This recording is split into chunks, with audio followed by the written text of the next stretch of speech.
Tässä on oikein perhepotretti kankaista ja langoista, joita mä oon käyttänyt Malmin kirkon kirkkotekstiileissä ja nimenomaan Antepentiumissa.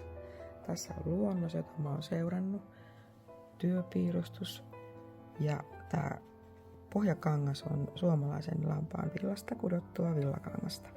Saimaa Woolin tekemää. Ja tää on siis taidekirjoittu tää koko mun työ. Ja mun langat on tässä näin 17 eri sävyä. Pitää olla tosi vahvoja ja tällaisia voimakkaita kontrasteja, että ne näkyy tästä kauniista violetista väristä tulee esille. Tässä on valokuva sieltä. Ja silkkiä, viskoosia ja puuvillaa. Ihania sävyjä. Ja taidekirjonta on mun tekniikka.